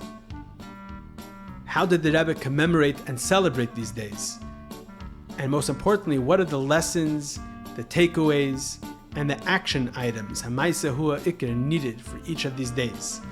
All of this and much, much more are answered in the new set recently published by Der Herr. Our Days is a journey through the Chabad calendar in story, meaning, and practice. With over 700 beautiful, glossy pages with elevated content, beautiful, beautiful photographs, you, your family, and friends will enjoy and live with each Chassidish Yom Tov. This book is a must for every Lubavitcher home, for every shul, for every school. It is a perfect gift item. This will not collect dust. It will be used day after day, month after month, year after year. You can have this set. Go to derher.org/Our Days. Order your set today and start living with Chassidish Yom Tov. So the way you understand it, the actual release, the most effective part of the Frierdiker Rebbe's release was this we're going to get to now, the Latvian. We're going back to where we started with the trade deal with Latvia. Yeah. So the trade deal with Latvia, every one of these pieces is obviously very, very important. Meaning all the efforts that were made by the committees, by getting to Peshkova, in order to be able to do that. Whatever pressure that came in, even when the Frierdiker Rebbe was in Kostroma, those are meaning. There's letters and telegrams and things did start happening right away. Then, 100%. So Peshkova's work was very, very important. The telegrams, meaning the pressure that came from America, that came from Germany, that came from other places already, just of deep concern coming from abroad. It's a buildup. Yeah, so those are all very, very important things, and obviously played a part in Yud B'Tammuz, which is the Frierdiker Rebbe being allowed out of. The communists care about pressure from the outside. That's something that bothers them. Sometimes, meaning, in this situation, they were not expecting a world. In this situation, backlash? they were in this situation where it's a difficult financial situation at that time for them. Remember, the joint, right? The Jewish distribution committee. the Joint Distribution Committee, right? The American Jewish Joint Distribution Committee sank millions of dollars into the Soviet Union at that time. Meaning the equivalent of like $200 million of today, they sank into the Soviet Union, which doesn't have a lot of money. Meaning, they cut off all debts with the Soviet Union had announced when they took power that they're cutting off all their obligations to whatever the Tsar's obligations were to other countries. They're done and passed. And that means everyone cut off their obligations back to the Soviet Union. Whatever it was, meaning they're starting from a place of a lot of countries cut off relations with this revolutionary state that they're actually afraid of. The United States had diplomatic relations with the Russian Empire, right? And they don't have with the Soviet Union. So yeah, for sure, there's a lot more elements of the ability to influence what's going on within the Soviet Union at that time. So I think in Das Tachten, when you're looking at this whole story, this is 1927 and not 1937. So whatever happened in 1937, 1938, right, which is when Chanya was arrested, when people were arrested and shot, Chassidim were being shot like very, very quickly, Shmuel Nimaiten, whatever. There were many people. At that time, it's a totally different story. They don't care, and they're doing what they want. And meaning, again, obviously, Yud B'Tammuz happened at its time in history for a reason. But if you'd say like if this whole story had happened in 10 years later, outside pressure would not have meant the same thing even remotely. It wouldn't have meant anything at all. Okay. They were doing this on a much grander scale, on a big scale. They had no at this time. There's things that matter to them. Yeah, for sure. So it's financial. It's also just getting it, meaning they're figuring out how to be a country in the world. So that summer, the Frierdiker Rebbe is released, and he's there. Mordechai Dubin was a Lubavitcher Chassid, was born in 1889 in Taf Reish Mem Tes in Riga. His parents were Lubavitcher Chassidim. Nobody's really from Riga. Yidden aren't really from Riga. They're from, like we said before, they're from White Russia, and they came up. At some point in time, like 40% of the Jews living outside of the Pale of Settlement. Pale of Settlement is where the Jews were allowed to live under the Russian Empire from like the second partition of Poland, whatever, like in the late 1700s to the end of the Tsar's empire, meaning till 1917, Jews are allowed to live over here, not allowed to live over here. And then there's some certain cities within even the Pale of Settlement, like Kiev, where Jews were invited, not allowed to live, unless you had a special permit. So Petersburg, right, Jews weren't allowed to live there, except if you had a special permit, which meant that you did a certain amount of business, whatever. There were things. There were obviously Jews who lived there illegally and would have to leave and have to come back, whatever. There those types of things. Riga was outside of the Pale of Settlement, but they contributed greatly to trade. Like we mentioned, Shai Berlin. They were very, as merchants with the world, and therefore they looked the other way, the Russian government, and also they gave them permission. And at some point in time, it was basically like 40% of Jews living outside of the Pale of Settlement lived in Riga itself. So Mordechai Dubin's parents came there around 10 years before he was born. His father was from Chashnik. It was like a shtetl, a Chassidish shtetl. There's stories associated with it, whatever. And so he was from there. He was Lubavitcher Chassid, the Frierdiker Rebbe describes him as like it's ein Chassidischer Bren, like a very, very Zalman Dubin. This is Mordechai Dubin's father. And by the Rebbe. So that made him different than most Chassidim, let's say most Anash in Riga. Riga is a very modern place. So the people who were there, even if you went to the Rebbe, that didn't actually mean, it didn't mean that you were fully committed to the whole thing. Like your kids were. Mordechai Dubin, he had a Chassidish upbringing. Him and his brothers, for sure, they didn't go to Shkola. They didn't go to, it wasn't Shkola as in like Soviet schools, right? But they didn't go to gymnasiums and have a secular education. Mordechai Dubin didn't have a secular education until he was 16 years old. Did he go to the Rebbe? He went to the Rebbe in Russia? He went with his father, yeah. Meaning he would go to the Rebbe Sham. He would go together with his father, meaning his father would go however many times a year. Remember, it's the Russian Empire; it's all one country also. So they would go, and Zalman Dubin was wealthy. And Mordechai Dubin became involved with basically Askanos very, very early in his life. So already during World War I, I think even before World War I, right near Riga is the beach, the seaside, the Baltic Sea, Yidden used to go there from all over. So wealthy people used to go there from all over the Russian Empire. It was like there was a Jewish vacation area over there. Yeah, basically. And I think there was like a Goyish part of the strip, and there was like a Jewish part of the strip. And a lot of Yidden were sent there by their doctors also.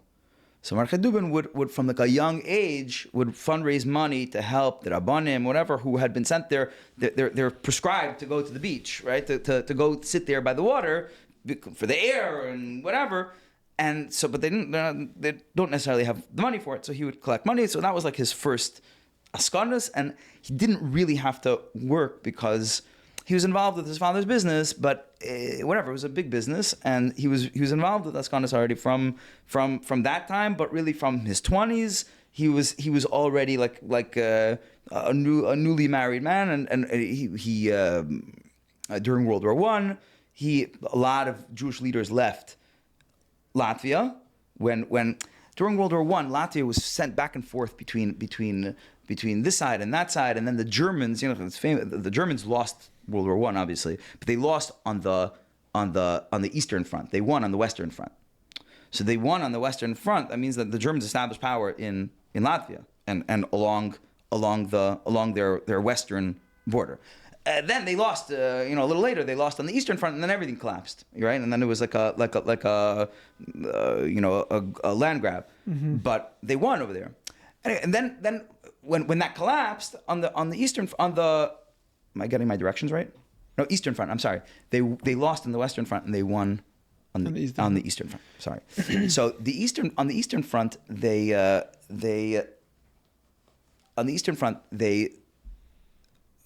won the war, and then everything devolved into the Bolsheviks came in, and then because now the Bolsheviks signed a treaty, the Treaty of Brest-Litovsk, and there they said we cede everything to the German Empire, right? Whatever was won, we're not party to this war, right? So whatever you guys won, whatever, we don't represent the Russian Empire, right? We're the Soviet Union. It's a new entity, so we're done. Okay. Then the Germans lost. Then they started coming in because now that treaty doesn't actually exist anymore, right? So they came into Latvia, and Latvia was very, very bloody. There was a whole back and forth, and of different regimes that were in control. It was a very, very dangerous time, and the leadership had escaped. A lot of people were gone. And Mordechai Dubin stood up and represented the Yidden to the extent that when this cleared up around 1919, when this cleared up, and there's a lot of dangerous story, a lot of Mesiras Nefesh, like actual Mesiras Nefesh. When this cleared up, he was chosen to be on the first National Assembly of the newly independent Latvia. Okay, there had basically never been a country called Latvia before, but there's a distinct Latvian people. These are our boundaries. These are our borders. Russian? Did he speak Russian? They spoke Latvian. No, they speak Latvian. Latvian, okay. I mean, they speak Russian because they were. They had their own language. Okay. What? They had their own language, though. Yeah. Yeah, for sure. They're a separate people. They spoke Russian because they were dominated by Russia for 200 years before that, and then later on as well. But so he represented so he was chosen to be on this assembly. Then they made an elected assembly, and he was voted on to represent amongst the Jewish representatives who are on it. And at this time he's like 30 years old, and from there, when they established already a proper parliament called the Sema, so he was voted on. He represented Agudas Yisrael, but he's a Lubavitcher Chassid the whole time. He always had a beard. He davened b'avoda on Shabbos. He during the week he didn't because he had work. He had work to do. He had on a regular basis he had 150 people waiting for him in his office. You see eyewitness reports of people who were there and describing how there's Fruma Yidden and Frierdiker and people here lining Wasn't up. he also running the education? No. He represented Agudas Yisrael. He was government. One of the leaders of Agudas Yisrael as a political party. He's also Agudas Yisrael of Latvia. And they were part of the government, part of the parliament. And he had a political party, meaning Agudas Yisrael has he was the Rasha Kal. Different. There's the Kehila. He used the Rasha Kal of the Kehila. Agudas Yisrael is like like a social services and whatever organization, and they have a political party, and he heads the political party. In Poland, they had it too. They had it also, but in Riga, everything's very different. In Latvia, Bichlal, everything's very different because in those places they have there's a Haredi constituency in those places. In Poland, in Lita, right? They have Haredim. Riga didn't have Haredim. It's a modern place. It doesn't have a deep Jewish history, right? Because it was outside the Pale of Settlement. So it's not like Yidden are living here for 500 years. This is very, very little that had been developed. Like the Frierdiker Rebbe talks about Latvia, like, what's your excuse for not being an active place? Look, but like the fact is that Jewish life had developed very, very late comparatively to everywhere else, and the people who were there obviously were not looking for whatever. It didn't have Haredim, basically. It had a few of them, but it wasn't not. Mordechai Dubin was regularly, Agudas Yisrael was regularly the most popular political party. I mean, it got a plurality of the Jewish votes because people wanted, they loved Mordechai Dubin, who helped them. He helped everybody, and he helped people who hadn't voted for him also, in particular. Again, like the Rebbe speaks about politics in Eretz Yisrael and how it works and how each political party is there to serve only its constituency. Well, themselves. Their constituents, the people who vote for them. Mm-hmm. For somebody that works, for Lubavitch that doesn't work because we don't have it. We're here for everybody. You see that with Mordechai Dubin in Latvia. You see the approach of he's leading a political party. He ran campaigns and he said, vote for me because they didn't help you and I help you. But he helped them and he helped everybody and he helped people who did not vote for him in particular. And this was known, and this was even his biggest political opponents were always, and for the rest of history, always begrudgingly acknowledge that's the fact. They didn't like the tactic of it because what do you mean? You're getting favors, and really, according to democracy, which is what we're trying to help build, then these are our rights, and you're getting them as favors. So you're trading things, whatever. That's a different conversation. But he helped everybody all along. So it's Yidden locally in Riga. It's Yidden who are coming in from, in the early 20s, there was the border wasn't still sealed in the same way between the Soviet Union and Latvia, so people were able to escape and move on to go to America or whatever until 1924, until the United States put up quotas then. And then anyway, a very, very, very active person, obviously, and that's where 1927 comes along. You said about education. What happened with education was that the parliament in Latvia was around for 12 years, okay, until 1934. In 1934, there was a coup, bloodless coup in Latvia, and Ulmanis, who was the head of this right-wing nationalist Latvian peasant farmers party, he took control and became the dictator of Latvia, and there was no parliament after that. Agudas Yisrael changed its name to Machane Yisrael, right? Because Agudas Yisrael had to close down because it was a political party, so it changed its name to Machane Yisrael. Just in terms of, that's where the name comes from. I'm sure of it. Yeah, and there was a Merkez Linyani Chinuch there. Whatever, just a lot of the things you see a lot name Merkez Linyani Chinuch. Yeah. That published paperwork and once ago. A lot of things that you see that were established in America were already being formed. Were already formed in Latvia during that time. Interesting. So Mordechai Dubin after 1934 had no government position. Right. But he had a lot of influence, and this was already also a lot of people didn't like because, meaning his opponents, left-wing Jews, got very nervous about the fact that he had a good relationship with Ulmanis, and Ulmanis said, "Okay, you represent the Jews." He wasn't even elected, right? No, he wasn't elected. He put Chadakov as the head of the Jewish desk at the Ministry of Education. So the person who was in charge of Jewish education in Latvia, in the Latvian Ministry of Education, was Chadakov under Mordechai Dubin. And Rabbi Chadakov has a similar history that he's really from Russia. Right. Yeah. He's from those Jews who come from right. Everyone thinks he's a German. He went through educational. He went through Teira V'derech Eretz, like they're yeah, but like he's a Lubavitcher from Russia. Yeah. He's a Russian Jew. He's not German. Yeah. But they had a lot of that influence even in the Fruma Meistes in Riga. In Riga, it was had a lot of like that German influence, because there were German Jews also.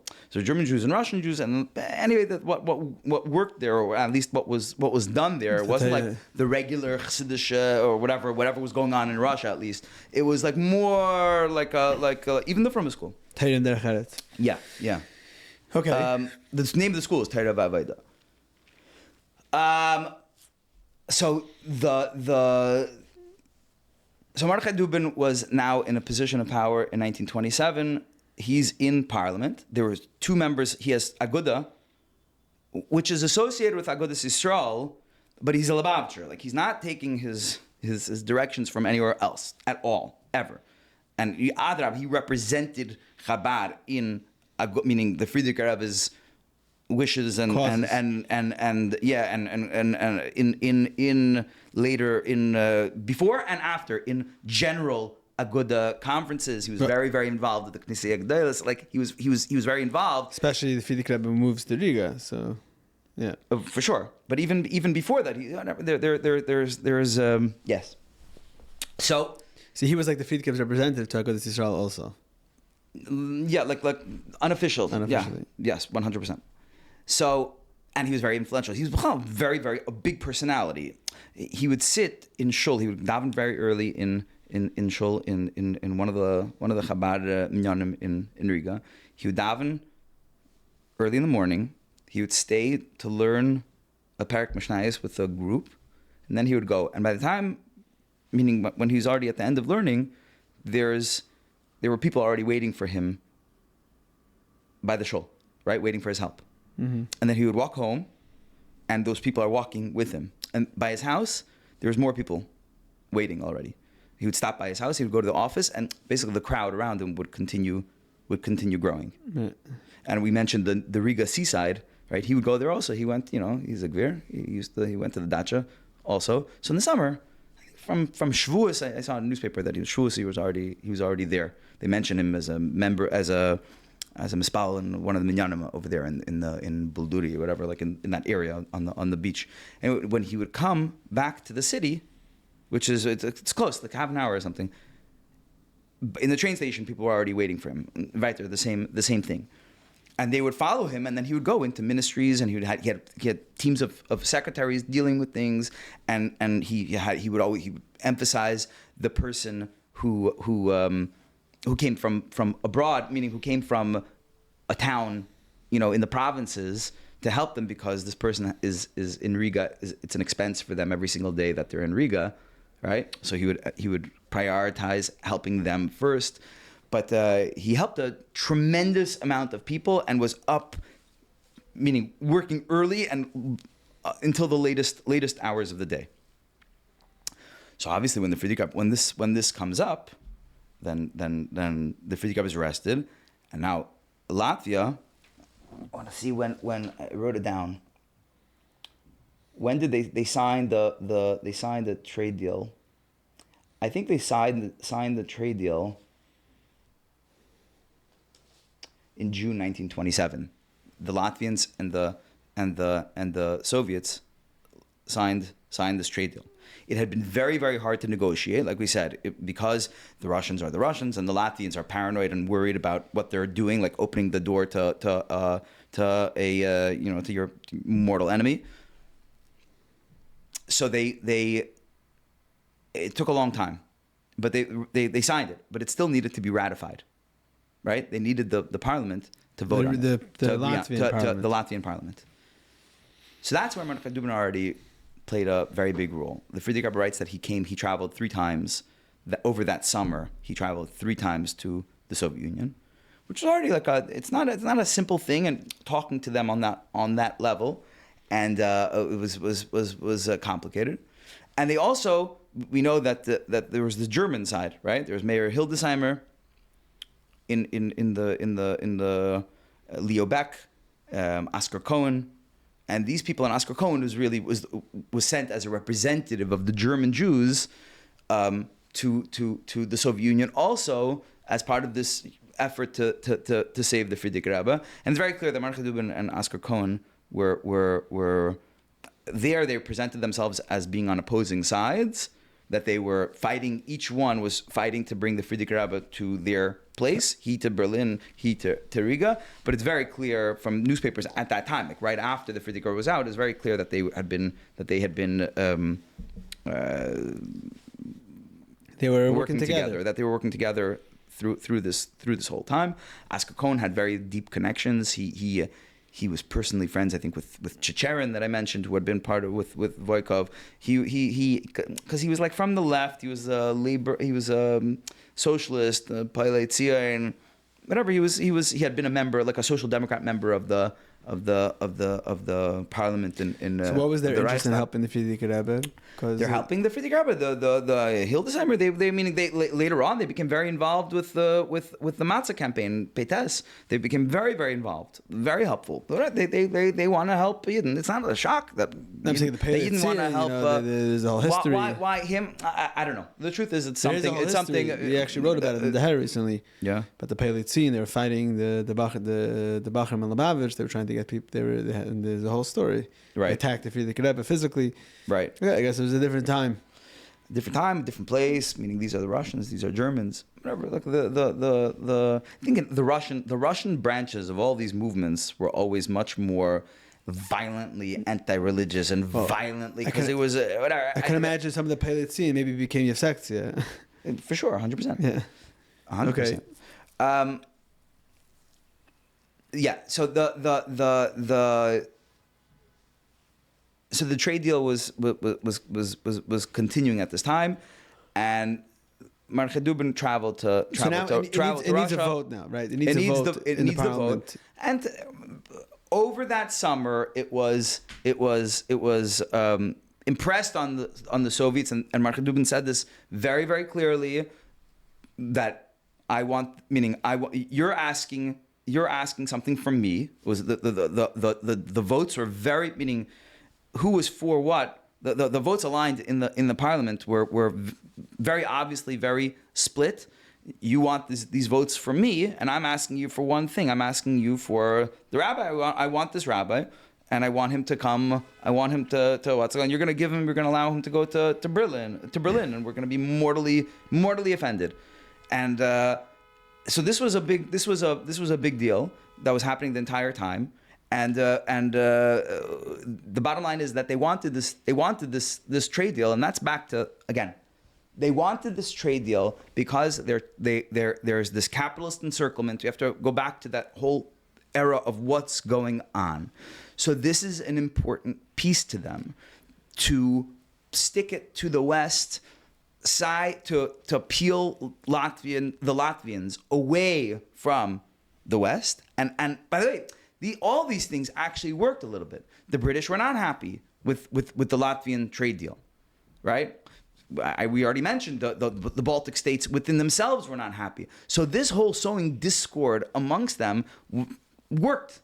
And that's really the main piece of why the Soviets want and need this, is because it fits into their worldview, and therefore they are going to sign this trade deal because they're really getting something much bigger than trade, than some goods that from a country the size of West Virginia.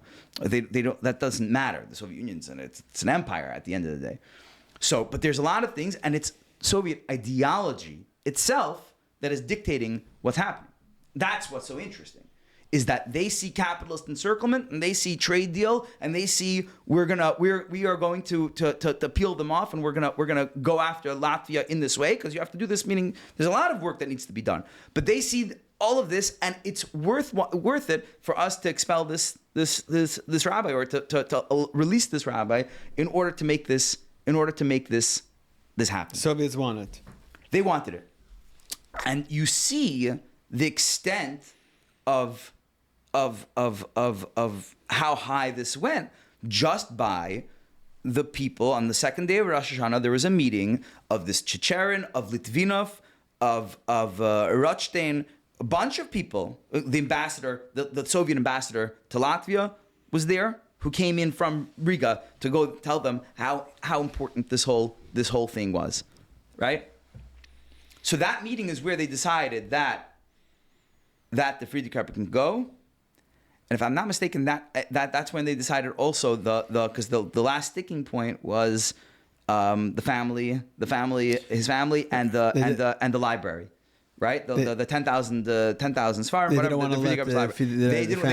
They wanted to let only the Frierdiker Rebbe out himself, which obviously was not going to work without his family. And the Frierdiker Rebbe insisted that his family and the library, and also that the Rebbe, which wasn't part of the family, it should be part of it also. Wasn't part of the family, and he insisted. Right, that's the famous story. Yeah, like a son-in-law like this you can't find anywhere else. Right. So 100%. And the Rebbe was like hiding out during that time in I think what's his name? Yashav Cohen, the chief rabbi of Israel. Was he of Israel, of Haifa? Was he at some point of the whole Israel? I don't remember. Maybe not, but yeah, okay. His family. There was somebody who was like the Rebbe was staying in their house in a during this period.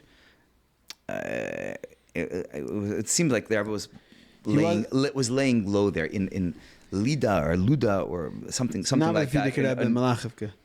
No, not Malachivka. The Frierdiker Rebbe did go to, and Mordechai Dubin was in Malachivka also during that time. Malachivka, for sure, there's a period where Mordechai Dubin was there, and I don't know if convincing is the right word, but was making the case to the Frierdiker Rebbe that it's going to be more effective to leave. And again, part of the reason why it would be more effective for the Frierdiker Rebbe to leave. First of all, the circumstances were to change, and very, very quickly, right? After this becomes more exponentially more dangerous, moving forward. And then the other piece is that in general, you weren't allowed to emigrate. No, you're not allowed to leave. No one's allowed to leave. No, for sure not.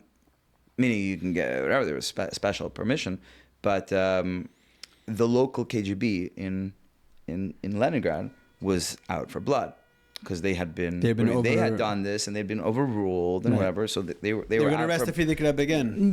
Yeah, that's basically that's what was going on. So the bottom line is that for the function of the Frierdiker Rebbe's work in the Soviet Union, the option was to go. And he went to Riga.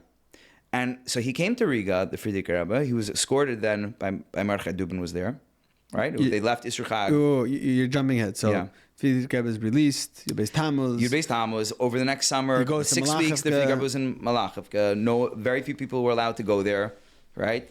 I think there's like eyewitness accounts from Falakan, whatever. There's very, very few people though that were allowed to go there. The Rebbetzin was there, like our Rebbetzin, and the Rebbe was there, meaning visited there. Mordechai Dubin came there, but there were very, very few people. People were ordered not to go there. This was specifically to be, undercover. I think during that time, the Frierdiker Rebbe went to Rostov for the last time. He went to the Eil. Yeah, and then already Tishrei was the last Tishrei in the Soviet Union. So you remember the second day of Rosh Hashanah was when this decision was made, and then I think they told people in Leningrad not to, meaning they said that Chassidim shouldn't come in for Tishrei, but I think people did and continue, like more and more. I think a lot of Chassidim had B'Seres Nefesh to come right for Simchas Torah and for Sukkot to the Frierdiker Rebbe because the word got out that the Frierdiker Rebbe was leaving Russia shortly afterwards, and that was the last opportunity. Right, and the Rebbe was not there. The Rebbe was by his parents, and because the Rebbe was also leaving Russia. He left later though. The Rebbe left like a week or two later. The same period, but I think that was the last time the Rebbe was spending time with his parents. Yeah, 100%. So then he came, he left the Frierdiker Rebbe and the family, everything. There's a whole, right? There was a lot of people on the train. The Frierdiker Rebbe wrote a letter on the train to the Chassidim left behind in Russia. It's a lot of stories. There's a story about Chaim Alta's. And they went until they got off. I think they got off like before. I mean, Rabbanim in Chassidim in Russia, a group of them at least, got off before the train continued on. And Mordechai Dubin and the family, whatever, everybody was there until they came to Riga, and there was a big celebration. I think it was Friday morning. I think it was Erev Shabbos that the Frierdiker Rebbe came, Isser Chag, and arrived the day after he left. Yeah, Okay. right away, and he arrived in Riga, and the vote to ratify the Latvian trade deal took place a week later. Or 5 days later, even 4 days later, or something like that. There was a midnight vote, which, if you look at the votes were 52 to 45 with a few abstentions. But so the Mordechai Dubin's 2 votes Broke the vote. Meaning, yeah, you see, it was 52 that passed it. It needed. And the newspapers votes. at that time in Latvia, they make reference to this frequently. That saying, we're running a crazy. They had kindness about how the political system in Latvia, that little political parties have so much control. It's like one of these places, and later on they use this as an excuse, like the dictator used this as not this case in particular, but like the kind of the broken, that it was very hard to get things done because all these little parties, parliamentary systems. That's how it works. Yeah, right? but then some. Yeah. So they said, like Mordechai Dubin, he was against the trade deal, and then Mitamol, he gets the Lamach Rebbe, and now he's for it. So I don't know what he was portraying to the. I mean, that tells you that he was. Now we're looking at it, and he had this plan the entire time. But it appears that he publicly in Latvia for weeks or for months even was portraying himself as an opponent to the deal, because I saw already 2 different news articles referencing this bit, and they're like, "This is ridiculous." Okay, very good. We're happy that I think one of them goes like, "We're happy that the Lamach Rebbe is here and free, but like you can't run a country like this, like, because you got the Lamach Rebbe, so now we're going to change our whole, make this massive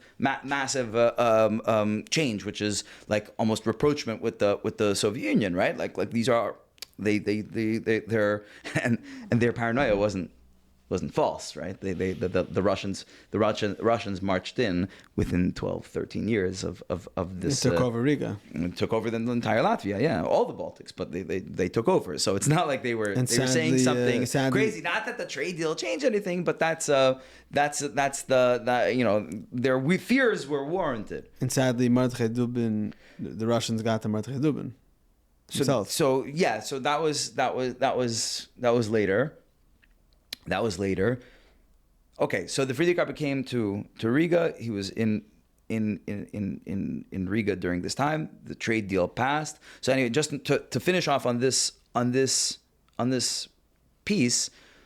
Now you look at the Sikha where the Rebbe is saying that it's melubish and tava. The ness of what you see, Gimel Tammuz in particular. You see all these and this entire miracle is happening within the world of communism in a very, very real way. It's the law. It's by their own logic that it takes place. The Rebbe uses even a lashon like that the teva agrees kaviyachol to what's. That's what you see, and I think that's the most amazing thing that you're able to pull out when you look at it in the broader context. When you read up, you see it coming through in a very real way. I want to add one thing that, in general, it's like we learned about these stories about the Soviet Union, about Mr. Nefesh in Russia and the Soviet Union, what Chassidim did. So at first it's like a can't play. Right? That's what you're told. You're told, here's the good guys, here are the bad guys. They were arrested. Why? They were arrested because they were chassidim of the Rebbeim, and they knew. No. Okay, this is the way it is. We have camp plays like this, but it's like rah. So then you get a little older, and you go, wait a second. No, and there's like a cynical line of they were speculation, right? What did they get arrested for? Speculation. I don't do with the different. Then you're like, oh, so what does that mean? Speculation. Speculation, like some kind of economic crimes, or whatever. That okay. Obviously everyone was involved with economic crimes. If you're making a living for your family, but like kilu, that's the reason why Chassidim were gone after, were hunted down in the Soviet Union. So then you look at that. You're like a little older and you're a little more mature, and you're like, oh, so it wasn't such a big deal. Meaning, whatever, okay, it's nice, but it's not such a big deal. And then I think what I find is that you go a little bit further, you're like, no, it was right in the first place. Right. And much more so than you can ever imagine. That when the Rebbe brings out a detail, it's not just a nice little, no, it's real and true on many, many, many different levels. And okay, you have to do the work of putting all those pieces together. But I was reading Stephen Kotkin's book on Stalin, and like the whole piece on this period, right? The last, I don't know, 60 pages, 80 pages of the book, something like that, are specifically about this period, are at this time. It's my volume is look, all noted down, all because I already see what's going on vis-a-vis Yud B'Tammuz. And by the way, even in the bigger picture, in terms of like we're talking about this trade deal and whatever, the Frierdiker Rebbe left the Soviet Union in October of 1927. Stalin consolidated power, finished consolidating power, same time, the same exact time. The front page of the Riga Freimargen, the newspaper in Riga, which has a picture of the Frierdiker Rebbe and says he came and we're gonna have a special report and whatever. That same thing has an item about Trotsky and Zinoviev, these Jewish whatever, but like a kind of independent power bases of independent of Stalin on the Central Committee in the Communist Party in the Soviet Union were expelled from the Central Committee. That's already the beginning of the end of any opposition to Stalin in the Soviet Union. And that's already the beginning of the end of, meaning we're now entering a new tkufa. So, you can say, black and white, that this period of 1927, when the Frierdiker Rebbe leaves the Soviet Union, a new period of Soviet history begins. Not just from our perspective, from objective Soviet perspective of the history. And what I believe, what I think, and why the way that the prism that I see it through is I don't know which one is more important. Meaning, I think those events are happening around our events, right? It's not that there's events going on and our events are somewhere circling nearby, right? We're like somehow impacted a little bit by the waves. No, the history. This is the main thrust of history. What happened to the Frierdiker Rebbe? What's going on? This trade deal. That you're saying that's our outlook, or that's like that's the way I see it. Meaning outlook. I don't know. It's not like it's not. It's just that's the way that I personally see it. And you see when you start looking at it in that way, you see all these other pieces exactly. Like Stalin consolidates power when then it's like to the day. That's tremendous, and then move on, whatever, and then goes on, and there's more chapters that continue, and all that continues. I can make the same argument about 1950, 1951, whatever. That there's a new tkufa there as well, 100%. Whatever, it's for a different conversation. But like that's what's anyway. So the can't play version. Maybe it's a little bit sometimes unsophisticated the way we say it, but if you look at the Soviet charging documents, they're amazing. There's Chassidim being charged with having a picture of the Frierdiker Rebbe. That's black and white. You have that. I wrote an article last year, 2 years ago. I published and I translated a memo to Abakumov, who's the head of the KGB. Right? Abakumov. This is 1949, 1950. Oh, it's detailing the Tzaddik Schneerson is New York and the Chassidim tried crossing the border and whatever, but it's not being written from one KGB man to another. It's not within a case file, right? Case files, everyone has a case file. Like when if you're arrested, and there's hundreds of pages on you. Fine, great. No, this is to the head of the KGB in Moscow, who's reporting directly to Stalin, and it's a whole detail. It's a detailed memo of or whatever, I don't know, 4 Chassidim tried crossing the border and got arrested. And Moshe Greenberg, that group of people tried crossing into Romania. Why? Lepkivker, Eunuch. So it wasn't the communists didn't look at it as four people. No, they see it as they see it as something. They didn't come to Gan Yisrael and see it like, oh, it's important. No, they see it in this way on their own. Mm-hmm. But by the way, these guys all got 25 years, meaning in that period, they got 25 years, 25-year sentences, which was at that time the highest sentence in the Soviet Union. So that's the fact that they're looking at like that. And so when because that's the bottom line, that Chassidim are seen as Jews are the enemy. Chassidim are seen as an organization, as a counter-revolutionary organization that's fighting to take us down, and the Rebbe is seen as the head of this counter-revolution. And besides for the fact that they believe that to be true, which means, at least on their end, it's true, right? So that on our end, it's true as well. Meaning, you see it also. Okay, so we're not there to actively take apart the Soviet Union, but if you're a Yid and you do Torah mitzvahs in the Soviet Union, then meaning it's implicit over there in like Lag B'Omer Tavshin Mem where they were talking about it. It's like it's implicit that the whole thing is going to fall because of what the power that you have to do it. Our goal is not democracy. Our goal is Torah mitzvahs, but through Torah mitzvahs, you're destroying. Anyway, so that I think you see that in the story of Yud B'Tammuz, and you see that in the trajectory.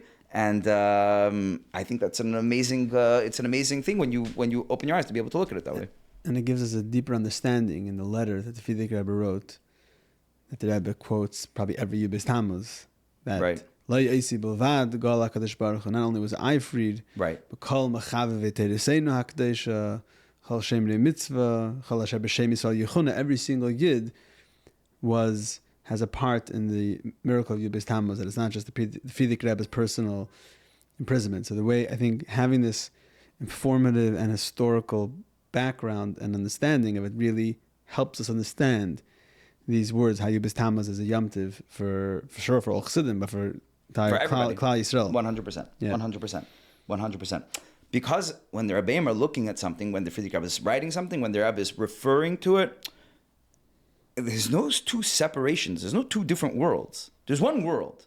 The Rebbe knows. The Rebbe mentions Voikov, the ambassador. Derech Agav, he just mentions him here and there. I don't think it's very commonly brought up, if I'm not mistaken. I'm not But like I don't think it's not like regularly always brought up. But there's a lot of these asides where the Rebbe mentions. It's coming with all of that knowledge and knowing what it all means and so there's layers to all of it, and the Rebbe means all of them. It's not Torah is one thing and the other. No, this is all Torah. Mm-hmm. So that's the when you see all those other parts, you're able to see now that literally every element of the story is exactly as the Rebbe said it, which is what? A nes melubish in teva. Which I guess is the right. Gimel Tammuz, Yud B'Tammuz is the Schalt de Gula, so that's l'chera also continues on. This entire thing that everything happens within Teva is begins there and continues to our day. Amazing. Okay, thank you very much. Very very geschmack and informative, and I'm sure many people will enjoy it. Thank you very, very much. I appreciate it. Okay, Hatzlacha Rabba.